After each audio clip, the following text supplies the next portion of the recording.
Ces 500 tenues qui seront distribuées tout à l'heure à titre symbolique aux reporters qui sont à Dakar, mais également ceux qui sont à l'intérieur du pays, vont nous permettre quand même de régler ce problème qui gangrène la presse sénégalaise depuis quelque temps, ces affrontements entre les forces de défense et de sécurité et les reporters.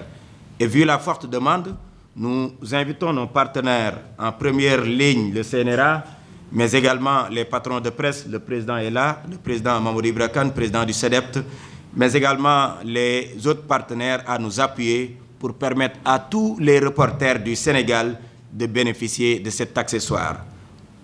C'est un moyen d'identification, un moyen de distinguer, voire de différencier le reporter de celui qui ne l'est pas et de leur faciliter le travail sur le terrain.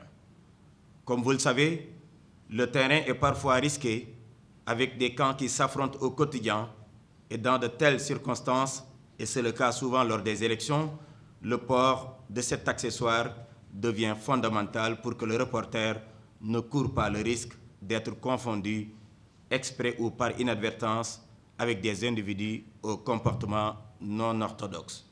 En confectionnant cet accessoire de sécurisation, comme l'a dit tout à l'heure le doyen des reporters, notre but a été aussi de mettre fin aux relations parfois heurtées entre les professionnels des médias et les forces de défense et de sécurité.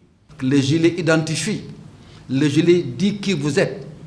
Et vous êtes reconnu par les militants, certains sont des fanatiques, vous êtes reconnu par les forces de l'ordre, donc le gilet participe au renforcement de la sécurité des journalistes. Il est extrêmement important. Aujourd'hui, on le sait, on le voit, il y a une banalisation de la violence verbale, mais maintenant même physique par rapport aux journalistes. Il y a donc un vrai défi sécuritaire. Faire notre métier devient de plus en plus dangereux dans certains contextes. Un bon journaliste, c'est celui qui va sur le terrain, qui revient faire son reportage sain et sauf, pour éviter de se faire tuer pour rien du tout.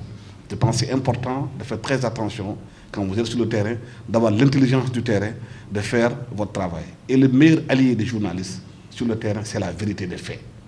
La vérité des faits. La vérité des faits. Quelle que soit la situation, recouper les informations, même si vous l'avez sur le terrain, faire attention en donnant les informations, en essayant d'être aussi neutre que possible. Et vous, votre rôle, c'est de donner l'information et de ne pas trahir l'information. Trahir l'information, c'est de mettre au-devant vos émotions, comme l'a dit Alassane. Ce n'est pas la peine de juger. Vous ne jugez pas, vous ne commentez pas.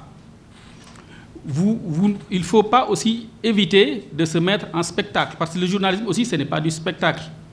Vous faites du journalisme, ce n'est pas du spectacle.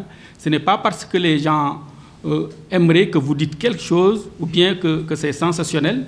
Vous devez le dire pour que les gens suivent.